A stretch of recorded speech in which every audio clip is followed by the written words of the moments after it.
রাতের সংবাদে আপনাকে স্বাগতম। প্রথমে জানিয়ে দিচ্ছি সংবাদ শিরোনাম। হত্যার পর ৬ লাশ পোড়ানোর মামলায় ট্রাইব্যুনালে জবানবন্দি দিলেন আসামি থেকে রাজসাক্ষী হওয়া সাবেক এসআই আফজালুল হক। সাক্ষ্যে বলেন ৫ আগস্ট বিকেল ৪টায় ওসি সায়েদের নির্দেশনায় এএসআই বিশ্বজিৎ সহ কয়েকজন পুলিশ সদস্য এ হত্যাকাণ্ডে অংশ নেন। এরপর পেট্রোল ঢেলে পুড়িয়ে দেওয়া হয় মরদেহ। এ সময় শহীদ আহতদের কাছে ক্ষমা চান এসআই আফজালুল হক। আন্দোলনে মানবতা বিরোধী অপরাধে শেখ হাসিনা ও কামালকে মৃত্যুদণ্ড দিয়েছেন আন্তর্জাতিক ট্রাইব্যুনাল।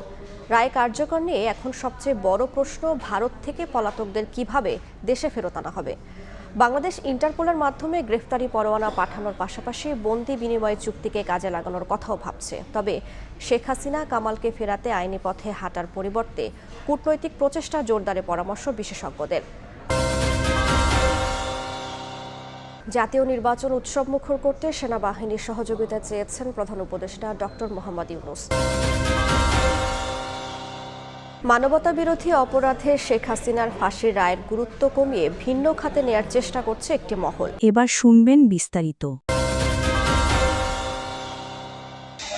বুধবার এ মামলায় গ্রেফতার আসামি পুলিশের সাব ইন্সপেক্টর আফজালুল হক ওই দিনের ঘটনার আদ্যোপান্ত তুলে ধরে জবানবন্দি দেন ট্রাইব্যুনালে। বলেন ৫ আগস্ট বিকেল ৪টায় তৎকালীন ওসি সায়েদের নির্দেশনায় এএসআই বিশ্বজিৎ সহ কয়েকজন পুলিশ সদস্য এই হত্যাকাণ্ডে অংশ নেন। যখন শেখ হাসিনা পালিয়ে যান, এই খবরটা পাওয়ার পরে ওসি সাহেব বাইরে ডিউটিতে ছিলেন, সায়েদ বা জায়েদ ভেতরে আসেন। ভেতরে এসে উনি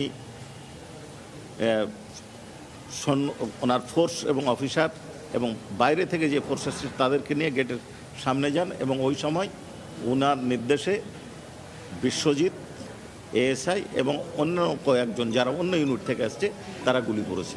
আসামি থেকে রাজসাক্ষী হওয়া আফজালুল হক আরও জানান, ১৫ আগস্ট তিনি জানতে পারেন পিকআপে তোলা মরদেহগুলো পেট্রোল ঢেলে পুড়িয়ে ফেলা হয়।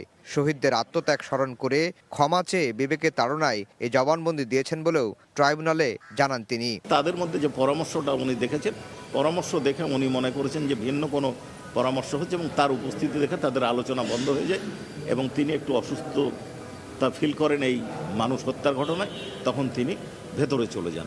আশুলিয়ার লাশ পোড়ানোর এই মামলায় আসামি সাবেক এমপি সাইফুল ইসলাম সহ ১৬ জন, যাদের মধ্যে গ্রেফতার আছেন ৮ জন আর এখন পর্যন্ত সাক্ষ্য দিলেন ২৩ জন। এ মাসেই শেষ হতে পারে এই মামলার সাক্ষ্য গ্রহণ। We have decided to inflict her with only one sentence, that is sentence of death. July আন্দোলনে মানবতাবিরোধী অপরাধের দায়ে শেখ হাসিনার মৃত্যুদণ্ডের রায়ের পর সবথেকে বড় প্রশ্ন এর বাস্তবায়ন। এখানেই সামনে আসে কোন প্রক্রিয়ায় ফেরানো হবে তাকে। এর মধ্যে সাজাপ্রাপ্ত ভারতে পলাতক ২ আসামি শেখ হাসিনা এবং আসাদুজ্জামান খান কামালকে দেশে ফেরাতে গ্রেফতারি ও সাজা পরোয়ানা ইন্টারপোলের কাছে পাঠানোর ব্যাপারে ভাবছে বাংলাদেশ। এর বাইরেও ভারত ও বাংলাদেশের মধ্যে বন্দি বিনিময় চুক্তিকেও কাজে লাগানোর চেষ্টা হবে। তবে প্রতিবেশী এই দেশটির বর্তমান অবস্থান অনুযায়ী বলাই যায় তাদের ফেরত পাঠাতে খুব একটা রাজি নয় ভারত। সেক্ষেত্রে কি করতে পারে বাংলাদেশ? এক্সট্রাডিশন ট্রিটিকে আশ্রয় নিয়ে বাংলাদেশ দ্বিপাক্ষিকভাবে ভারতের কাছে বললেও ভারত কিছু করবে না। আমার বিবেচনায় বাংলাদেশের হাত পা খুব বাধা। কিন্তু ঢাকা বিশ্ববিদ্যালয়ের আন্তর্জাতিক সম্পর্ক বিভাগের সাবেক অধ্যাপক ডক্টর আকমল হোসেন মনে করেন, এক্ষেত্রে বাংলাদেশের উচিত জাতিসংঘের মতো আন্তর্জাতিক সংস্থার দ্বারস্থ হওয়া। এই বিষয়গুলোকে আমার মনে হয় আন্তর্জাতিকভাবে তুলে ধরা, বাংলাদেশের ভারতীয় জনগণের কাছে তুলে ধরা, কূটনৈতিক প্রচেষ্টা জোরদার করা দরকার, সহানুভূতিশীল মত তৈরি করা উচিত। সেক্ষেত্রে ভারতকে এই বিচারের স্বচ্ছতা বোঝাতে পারাকে বাংলাদেশের মূল চ্যালেঞ্জ হিসেবে দেখছেন সুপ্রিম কোর্টের জ্যেষ্ঠ এই আইনজীবী। তবে আইনিভাবে জোরাজুরি নয়, বরং কূটনৈতিকভাবেই এই সমস্যার সমাধান করতে হবে বলেও মনে করেন তিনি। আইন কানুন বা মামলা মোকদ্দমা করে আসলে এগুলো সলভ করা সম্ভব না। ইন্ডিয়াকে এই ক্ষেত্রে বোঝাতে হবে গুড ফেইথে তাকে তার বিচার সম্পন্ন করা হয়েছে এবং তাকে যে ব্যবস্থা করা হবে গুড ফেইথে করা হয়েছে। যদিও স্বাভাবিকভাবে চুক্তি অনুযায়ী রাজনৈতিক বন্দীদের ব্যাপারে ভারতের দিকেই পাল্লা কিছুটা হেলে আছে বলে মনে হচ্ছে। তবে এই আইনজীবী মনে করছেন হত্যা এবং গুমের মতো বিষয়ে সেটাকে রাজনৈতিকভাবে সংজ্ঞায়িত করবার সুযোগ নেই। মার্ডারের মতো অফেন্স হয়ে থাকে, ম্যানস্লটিং কিডন্যাপিং, অ্যাবডাকশন, কি ইনসাইটমেন্ট টু মার্ডার, এগুলো কিন্তু পলিটিক্যাল নেচারের মধ্যে পড়বে না। সুতরাং it is not political in nature. কূটনৈতিকভাবে নিজেদের দুর্বল না ভেবে বাংলাদেশকে তার ভৌগোলিক অবস্থানের ভিত্তিতে বৈশ্বিকভাবে নিজেদের জায়গা করে নেওয়ার সময় চলে এসেছে বলেও মনে করছেন অনেকে। ডিফেন্স সার্ভিস কমান্ড ও স্টাফ কলেজের কোর্স 2025 গ্রাজুয়েশন সনদ বিতরণ অনুষ্ঠান অংশ নেন বাংলাদেশ সহ 23টি দেশের সামরিক বাহিনীর তরুণ অফিসার। বুধবার দুপুরে মিরপুর সেনানিবাসের ডিফেন্স সার্ভিস কমান্ড ও স্টাফ কলেজ অডিটোরিয়ামে গ্রাজুয়েশন সিরোমনিতে যোগ দেন প্রধান উপদেষ্টা ডক্টর মোহাম্মদ ইউনুস। কোর্স সম্পন্ন করা অফিসারদের হাতে তুলে দেন সনদ।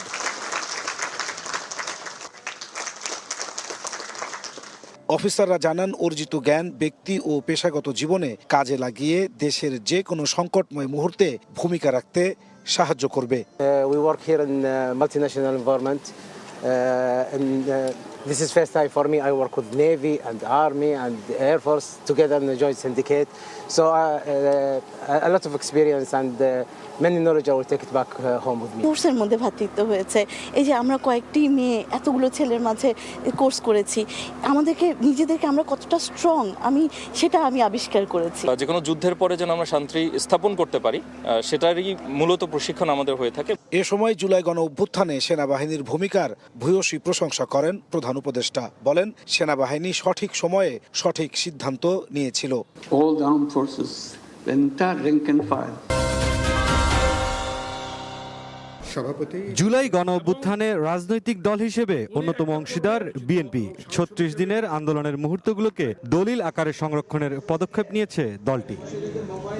২৪-এর গণ অভ্যুত্থানে বিএনপি গ্রন্থের মোড়ক উন্মোচন অনুষ্ঠান হয় গুলশানের একটি হোটেলে। যোগ দেন দলের মহাসচিব, স্থায়ী কমিটির সদস্যসহ যুগপৎ আন্দোলনের সঙ্গী রাজনৈতিক দলের নেতারা। এ সময় অন্তর্বর্তী সরকারকে সোজা পথে হেঁটে বিচার ও সংস্কারের সঙ্গে সুষ্ঠু নির্বাচন আয়োজনের দাবি জানান বিপ্লবী ওয়ার্কার্স পার্টির সাধারণ সম্পাদক। বাংলাদেশে আগামী নির্বাচন অনুষ্ঠান ছাড়া বাংলাদেশকে কোনোভাবেই রক্ষা করা যাবে না। শক্তিশালী রাজনৈতিক সরকার ছাড়া বাংলাদেশের বিদ্যমান যে চ্যালেঞ্জ, অর্থনৈতিক, সামাজিক, সাংস্কৃতিক এবং বিচার এবং সংস্কারের যে ধারা, কোনোভাবেই তাকে এগিয়ে নেওয়া যাবে না। আলোচনায় বিএনপি স্থায়ী কমিটির সদস্যরা বলেন, আধিপত্যবাদ মেনে না নেওয়া বাংলাদেশ ঐক্যবদ্ধ থেকে নির্বাচনের চ্যালেঞ্জও উতরে যাবে। আমরা কিন্তু এখনো কঠিন সময় দাঁড়িয়ে আছি। যে দাঁড়ানোটা হলো আমাদের মানুষের সত্যিকারের একটা দেশের সুশাসন প্রতিষ্ঠা করা, যা কিনা আমাদের আগামী নির্বাচনের মধ্য দিয়ে আমরা যেটা সম্ভব করতে পারি। এই বাংলার মানুষ কিন্তু পরাক্রমশালী মুঘল সম্রাটদের যে আধিপত্য, সে আধিপত্য কিন্তু বারবার অস্বীকার করেছে। আবু সাইদ যে গুলির মুখে বুক পেতে সাহসিকতার সঙ্গে বলেছিল, তুমি গুলি করো আমার বুকে, কিন্তু আমি আধিপত্য মেনে নেব না। বিএনপি মহাসচিব বলেন, মানবতা বিরোধী অপরাধের রায়ের গুরুত্ব কমিয়ে ভিন্ন খাতে নেওয়ার চেষ্টা করছে একটি মহল। সংস্কার নিয়ে বিএনপিকে ভিন্ন চিত্রায়নের চেষ্টা মেনে নেওয়া হবে না বলেও জানান তিনি। একদিকে ফ্যাসিস্ট হাসিনার মানবতা বিরোধী অপরাধের জন্য রায় দেওয়া হচ্ছে, অন্যদিকে দেখি মব ভায়োলেন্স চলছে। আমি তো মনে করি যে ওই রায়ের যে গুরুত্ব, সেটাকে কমিয়ে দেওয়ার জন্য একটা বিশেষ মহল ভিন্ন খাতে বিশ্ব দৃষ্টিকে নেওয়ার জন্য এই কাজগুলো করে বন্ধুগণ। আগামী দিনে গণতন্ত্রকে শক্ত ভিত্তি দিতে সকলকে ঐক্যবদ্ধ থাকার আহ্বান জানান বিএনপি মহাসচিব। আমরা